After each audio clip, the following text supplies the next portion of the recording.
Did these ancient amulets have magical powers? Let's find out.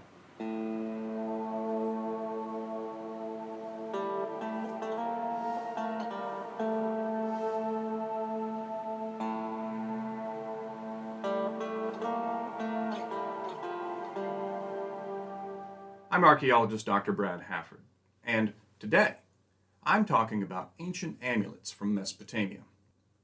Unlike antiques and collectibles, ancient objects like these need to be cared for in museums.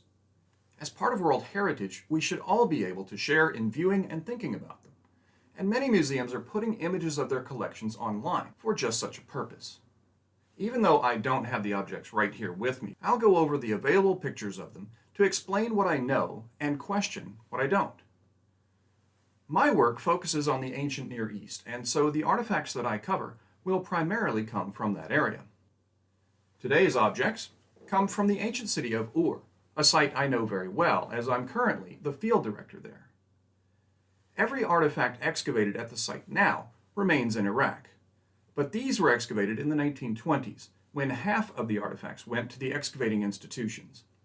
These particular ones were allotted to the University of Pennsylvania Museum. Photos are available at the museum's online collections portal. The Penn Museum is not a sponsor of this video, and what I say here is in no way an official presentation of that institution. It is a great museum, though, with an excellent collection of artifacts from all around the world. So I highly recommend that you visit in person if you can. Now let's look at our first artifact. It comes from Depicting, a suburb of the ancient city of Ur in southern Iraq. Density of artifacts there tells us that it was mainly occupied from the Ur III into the Old Babylonian period, that is, from about 2100 to about 1700 BCE. The artifact is very small, but striking in its detail and depiction. It's made of a dark stone, probably steatite, and is only about 2 centimeters in length. It has a loop at the top for stringing, so it might be a bead or a pendant, but we tend to call it an amulet. In fact, all of the items we'll look at today can fall into that category. There's no clear definition of just what makes something an amulet, though. Some were worn on a string, others were pinned to clothing, and still others were simply carried, perhaps in a pouch. An amulet might also be hung on a wall or buried beneath a threshold. So the only thing that seems to define amulet is the perception of what the object does. An amulet was believed to have power, a kind of magic to protect the bearer or perhaps even harm their enemies. Although we would love to understand ancient beliefs, it's extremely difficult to derive them directly from an object. It's hard enough to know what someone close to you really believes. Imagine how difficult to understand the thoughts of people several thousand years removed from you. Ancient texts sometimes help us shine a light on ancient beliefs, but writing can also be misleading or misunderstood. Combining all the evidence we have is the best way to arrive at an understanding of an object. But the older the object, the scarcer the evidence. Amulets like this one, depicting a rather grotesque or inhuman male face, are relatively common in Bronze Age Mesopotamia. But who was he? In perhaps the first literary composition ever, the Epic of Gilgamesh, we find a being who largely matches what we see in the amulet.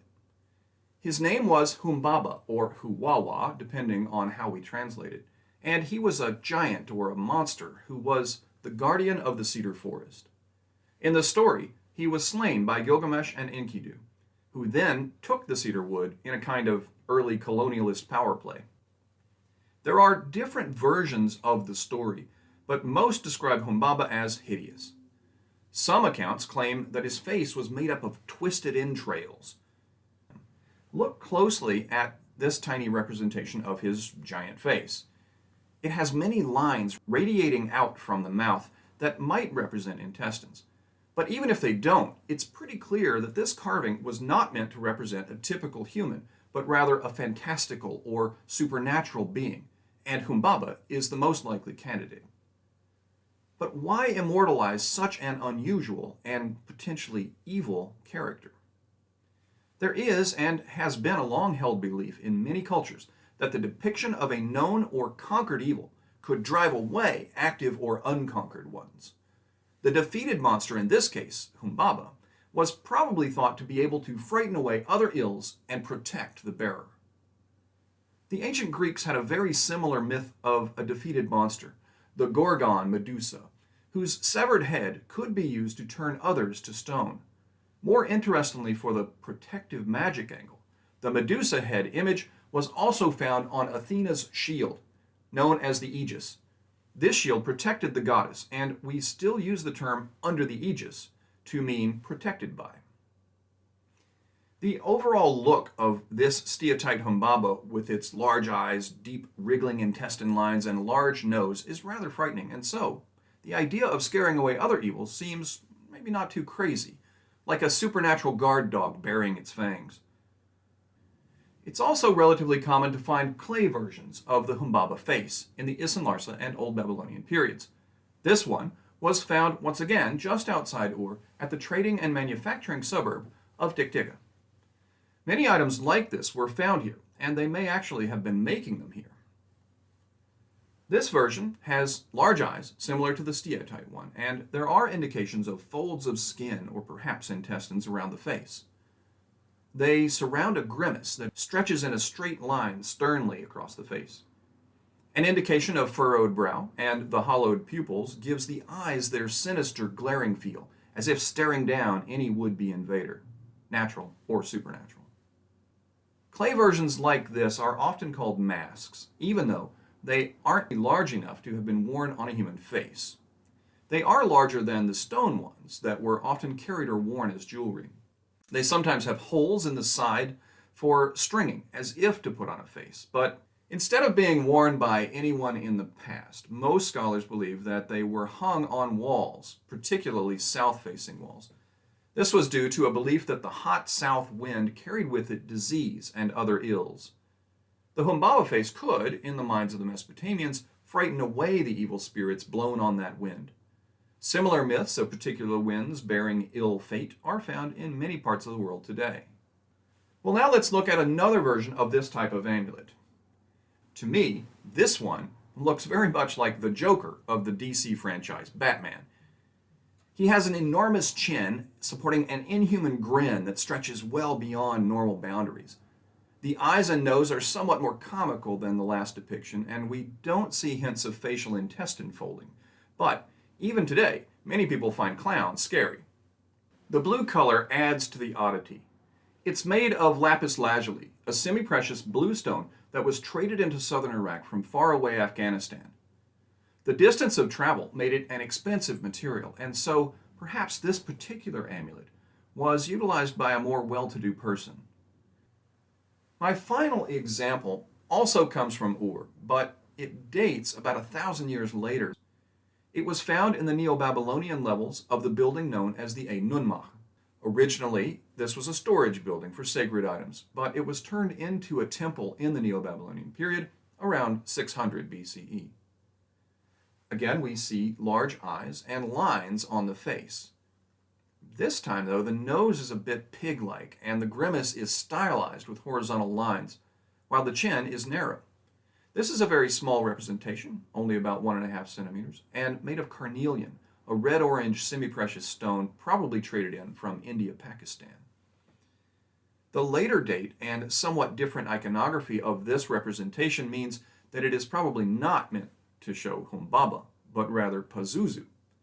This mythical spirit or demon first appeared in texts as much as 1,000 years later than Humbaba, but some legends have it that he was Humbaba's brother, and he represented the southwest wind. He was a useful aspect, however. He was the sworn enemy of a much greater evil, Lamashtu, who sometimes was equated with the still later figure of Lilith. She targeted women and children in her demonic existence, causing stillbirth or kidnapping and killing infants. So Pazuzu amulets were often worn by pregnant women or hung on the walls of the birthing room to scare away the dangers of childbirth. Pazuzu is most famous in our recent times for having served as the demon spirit that possessed a young girl in the movie The Exorcist. But in ancient myth, he was actually a kind of protector of the young, rather than a possessor of them. Some people in various regions of the world today pin protective images to infants' clothing. The most common looks rather like an eye.